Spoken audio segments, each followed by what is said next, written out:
Shri M Jayachandran നോക്കൂ, ഇപ്പോൾ ഞാൻ വായിച്ച പരാമർശത്തെ തുടർന്ന് വീണ്ടും ആ സഭാരേഖയിൽ മറ്റു ചില കാര്യങ്ങൾ കൂടിയുണ്ട്. ശ്രീ എം ജയചന്ദ്രൻ, താങ്കൾ അത് വായിച്ചിട്ടുണ്ടാകുമല്ലോ. അതിൽ കൃത്യമായി ഏറ്റവും അവസാനം ഇത്തരത്തിലുള്ള ന്യൂനപക്ഷ ഭീകരത എങ്ങനെ ഭൂരിപക്ഷ ഭീകരതയ്ക്ക് വളമാകുന്നു എന്നുള്ളത് കൂടി അദ്ദേഹം പറയുന്നുമുണ്ട്. ഷാക്കിർ പറഞ്ഞത് ശരിയാണ്. അടുത്ത ദിവസം ചില പത്രങ്ങളിൽ വ്യാപാരി വ്യവസായികളുടെ ഭാഗത്തുനിന്ന് ചില ആളുകൾ ഈ നിലയിൽ അങ്ങനെയില്ല, ഞങ്ങൾ ആരും വിലക്കിയിട്ടില്ല എന്നൊരു പത്ര കട്ടിംഗ് വന്നു. അത് ശരിയാണ് എന്നുള്ളത് കൊണ്ട് കണ്ണൻ പറഞ്ഞതിനെ പൂർണ്ണമായും റദ്ദ് ചെയ്യപ്പെടാൻ എങ്ങനെ സാധിക്കും?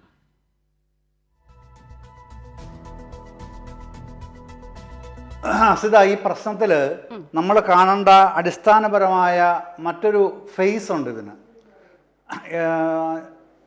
ഇപ്പോൾ നമ്മൾ പൊതുവിൽ പറയാറുണ്ടല്ലോ, ഹിന്ദു സമൂഹത്തെ വിമർശിച്ചാൽ അല്ലെങ്കിൽ RSSനെ വിമർശിച്ചാൽ അത് ഹൈന്ദവ ജനതയെ, ഹിന്ദു സമൂഹത്തെ വിമർശിക്കുന്നത് തുല്യമാണ് എന്നാണ് അവർ അതിനെ സമീകരിക്കുന്നത്.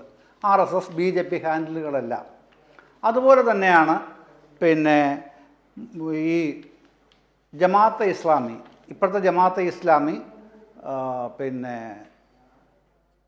നിരോധിക്കപ്പെട്ട PFI എന്ന popular front of India, SDPI, പഴയ NDF, ഇടയ്ക്ക് വന്ന വെൽഫെയർ പാർട്ടി, 2013 വെൽഫെയർ പാർട്ടി, ഇവരെയൊക്കെ വിമർശിച്ചാൽ അത് മുസ്ലിം ജനവിഭാഗത്തെ ഒറ്റപ്പെടുത്തുന്നതിന് വിമർശിക്കുന്നതിന് തുല്യമാണ് എന്നാണ് ഇവർ ഇപ്പം കൊണ്ടുവരുന്ന നെറേറ്റീവ്. ഈ രണ്ട് കാര്യങ്ങളും കേരളീയ സമൂഹത്തിൽ വളരെ ശക്തിയായി നിലനിൽക്കുന്നതിനെയാണ് നമ്മൾ കാണേണ്ടതും വിമർശിക്കേണ്ടതും എന്ന അഭിപ്രായക്കാരനാണ് ഞാൻ. ഇത് ഈ NDF നിലവിലില്ല, അത് കഴിഞ്ഞു പോയതാണ്. പക്ഷേ ഇപ്പോൾ ഷാക്കിർ പറയുന്നുണ്ടല്ലോ, ഒരുപാട് ഷാക്കിർ ക്ഷോഭിച്ച് അല്ലെങ്കിൽ മാനസിക വിക്ഷോഭത്തോടെ സംസാരിച്ചല്ലോ.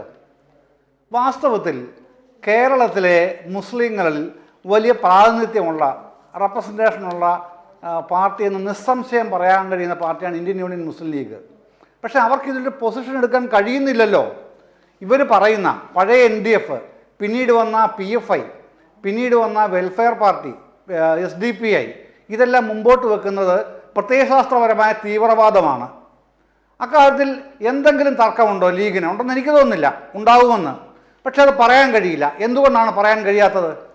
വെൽഫെയർ പാർട്ടി ഇത്തവണ എങ്ങനെയാണ് ഉൾക്കൊണ്ടത്? നിലമ്പൂർ ബൈ ഇലക്ഷനിൽ അതിൻ്റെ എക്സ്റ്റൻഷൻ വരാൻ പോകുന്നു. അസംബ്ലി ഇലക്ഷനിൽ അവർ UDFൻ്റെ ഘടകകക്ഷിയായി അസംബ്ലി ഇലക്ഷനിലേക്ക് ചേർക്കാൻ പോകുന്നു. ഇതാണ് ഇവരുടെ അസ്തിത്വ പ്രതിസന്ധി. അവിടെ നിന്നുകൊണ്ട് എങ്ങനെയാണ് ഷാക്കിറിനെ പോലുള്ളൊരു നേതാവിന് പറയാൻ കഴിയുക ഇവർ കുഴപ്പക്കാരാണെന്ന്? പറയാൻ കഴിയില്ല. ഇപ്പോൾ ദാവൂദ് എന്ന മാധ്യമപ്രവർത്തകൻ്റെ കാര്യമായിട്ടാണ് ഷാക്കിർ ഇവിടെ അവതരിപ്പിക്കുന്നത്. എത്രമേൽ വിചിത്രമായ വാദമാണ് ഷാക്കിർ താങ്കൾ അവതരിപ്പിക്കുന്നത് അങ്ങനെ പറയുന്നതിലൂടെ. ദാവൂദ് ഉന്നയിക്കുന്നത് അങ്ങനെ ഒരു പ്രശ്നമേ അല്ല. ദാവൂദ് ഉന്നയിക്കുന്നത് NDFൻ്റെ പ്രശ്നം എടുത്തുകൊണ്ടെന്ന് വെറുതെയാണോ? NDF ഇല്ലെന്ന് ദാവൂദിനറിയാം, ഇത് ചർച്ച ചെയ്യുന്ന ഷാക്കിറിനറിയാം, വീട്ടിലിരിക്കുന്ന നമുക്കെല്ലാവർക്കും അറിയാം, കൈരള പ്രേക്ഷകർക്ക് മുഴുവൻ മനസ്സിലാവും ഇപ്പോൾ ഇല്ലയെന്ന്. പിന്നീട് എന്താണ് 2006 ഉണ്ടായത്? എന്താണ് അതും അറിയാമല്ലോ. ആ 2006 ഉണ്ടായ പ്രസ്ഥാനമാണല്ലോ പോപ്പുലർ ഫ്രണ്ട് ഓഫ് ഇന്ത്യ. അതിന് നിരോധിച്ചതെന്നാണ് 2022 സെപ്റ്റംബർ 21 നിരോധിച്ചത്, ഇല്ലേ? അതിൻ്റെ അനുബന്ധ സംഘടനകളായിട്ടുള്ള ഇതെല്ലാം ഒരു നെറ്റ്വർക്കിൻ്റെ ഭാഗമാണെന്ന്, അതിനെ അങ്ങനെയല്ലേ കാണേണ്ടത്? ഈ ഞാൻ പറഞ്ഞ പ്രത്യയശാസ്ത്രപരമായ തീവ്രവാദം എന്ന് പറയുന്നത് കൊണ്ടു നടക്കുന്നവർ അതൊരു നെറ്റ്വർക്കിലാണ്. ആ നെറ്റ്വർക്കിൽ അകപ്പെട്ടു നിൽക്കുന്ന, പ്രതികരിക്കാൻ കഴിയാതായിരിക്കുന്ന മുസ്ലിം ലീഗിനെയാണ് നമ്മൾ കാണുന്നത്. അവിടെ എന്തുകൊണ്ട് പറയാൻ കഴിയുന്നില്ല? ഞാൻ ആദ്യമേ പറഞ്ഞല്ലോ, ഈ BJPയെയും RSSനെയും വിമർശിച്ചാൽ അത് ഹൈന്ദവ ജനതയെ വിമർശിക്കുന്നതാണെന്ന് പെട്ടെന്ന് അങ്ങ് എസ്റ്റാബ്ലിഷ് ചെയ്യാൻ ശ്രമിക്കുക. അതുപോലെ തന്നെയാണ് ഈ SDPയെയും ജമാഅത്തെ ഇസ്ലാമിയെയും വെൽഫെയർ പാർട്ടി വിമർശിച്ചാൽ അത് പെട്ടെന്ന് മുസ്ലിം സമുദായത്തിനെ മൊത്തം വിമർശിക്കുന്നതാണെന്ന് എസ്റ്റാബ്ലിഷ് ചെയ്യാൻ ശ്രമിക്കുന്നത് അതേ നടപടി. രണ്ടും ഒരേപോലെ അപകടകരമാണല്ലോ സമൂഹത്തിൽ.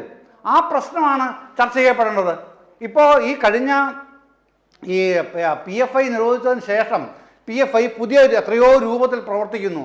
13,000 കേസുകളാണ് പഴയ PFI പ്രവർത്തകരുടെ പേരിൽ മൊത്തത്തിലുള്ളത്. 1300 അല്ല, 13,000 കേസുകൾ ആണുള്ളത്, ഇല്ലേ? അത് അറിയാൻ വയ്യാത്ത ആളാണോ മുസ്ലിം ലീഗിൻ്റെ നേതാവായ ഷാക്കിർ? അല്ലല്ലോ. പക്ഷേ ഇവരെ ഒറ്റ നെറ്റ്വർക്കിലാണ് നിൽക്കുന്നതെന്നുള്ളത് പറയാൻ ബുദ്ധിമുട്ടാണ്. അതാണ് ഗോവിന്ദ മാഷ് പറഞ്ഞതിൻ്റെ അകത്ത്, അതാണ് അത്തരം കാര്യങ്ങളാണ് അടങ്ങുന്നത്. അതല്ലാതെ അന്നത്തെ MLA ആയിരുന്ന 96 MLA ആയിരുന്ന കണ്ണൻ അസംബ്ലിയിൽ അങ്ങനെ പറഞ്ഞു എന്നുള്ളതിൻ്റെ പേരിലല്ല ഈ ചർച്ച. ചർച്ചയുടെ ന്യൂക്ലിയസ് എന്ന് പറയുന്നത് ദാവൂദ് ഉന്നയിച്ചിട്ടുള്ളത് ഇതിലേക്ക് കൊണ്ടുവരുന്നതിന് വേണ്ടി തന്നെയാണ്. അല്ലെങ്കിൽ NDF-ന്റെ കാര്യം ഇപ്പോൾ പറയേണ്ട ആവശ്യമില്ല. അതല്ല പ്രശ്നം. ഇത് മുസ്ലിങ്ങളെ പിന്നെ ഇവരെ വിമർശിച്ചാൽ മുസ്ലിങ്ങളെ വിമർശിക്കുന്നതാണ് എന്നാണല്ലോ എസ്റ്റാബ്ലിഷ് ചെയ്യേണ്ട ഇക്വേഷൻ. അതാണല്ലോ. അങ്ങനെ ഇക്വേറ്റ് ചെയ്യാനായിട്ടാണ് അവിടെ മുതലേ പിടിക്കുന്നത്. അതാണല്ലോ പ്രശ്നം. ആ പ്രശ്നമാണ് ഗൗരവമായി കേരളം കാണേണ്ടത് എന്ന് തന്നെയാണ് എൻ്റെ അഭിപ്രായം. സിത, അതിനെ അങ്ങനെയാണ് കാണേണ്ടത്. ഇതിനോടൊപ്പം നിരോധിച്ച എത്ര സംഘടനകളുണ്ടെന്ന് അറിയുമോ? 10ഓളം സംഘടനകളാണ് PFIക്കൊപ്പം നിരോധിച്ചത്. വനിതാ സംഘടനകൾ അടക്കം നിരോധിക്കപ്പെട്ടിട്ടുണ്ട്. അതിനകത്ത് ഹ്യൂമൻ റൈറ്റ്സ് പ്രസ്ഥാനങ്ങൾ അടക്കം നിരോധിക്കപ്പെട്ടിട്ടുണ്ട്. അത് അങ്ങനെയുള്ള അവരുടെ ഒരു പട്ടിക തന്നെ ഞാൻ പറയേണ്ടി വന്നാൽ പറഞ്ഞോളാം, അത് കുഴപ്പമൊന്നുമില്ല. ആ ലിസ്റ്റ് എൻ്റെ കയ്യിലുണ്ട്. അപ്പം അത്തരത്തിൽ കേരളത്തിൽ ഇങ്ങനെ കൊണ്ടുവരുന്നത് ഒരു കണ്ണൻ അങ്ങനെ അസംബ്ലി പറഞ്ഞു എന്നുള്ളതിൻ്റെ പേരിലല്ല അസിത. NDF-ന്റെ അന്നത്തെ ചരിത്രം പറയുന്നത് ഇന്നത് കൂട്ടിക്കെട്ടാൻ പോകുന്നത് എങ്ങോട്ടാണ് എന്നുള്ളത് മാത്രമാണ് നമ്മൾക്ക് ഈ പെട്ടെന്ന് മനസ്സിലാക്കാൻ കഴിയുന്നത്. ബാക്കിയുള്ളതെല്ലാം മേമ്പൊടികളാണ്, വരുന്നതാണ്. ഇവരെ ആരെയും വിമർശിക്കാൻ പാടില്ല. വിമർശനാതീതമായിട്ട് നിൽക്കേണ്ടവരാണ് ഈ പ്രസ്ഥാനങ്ങളൊക്കെ.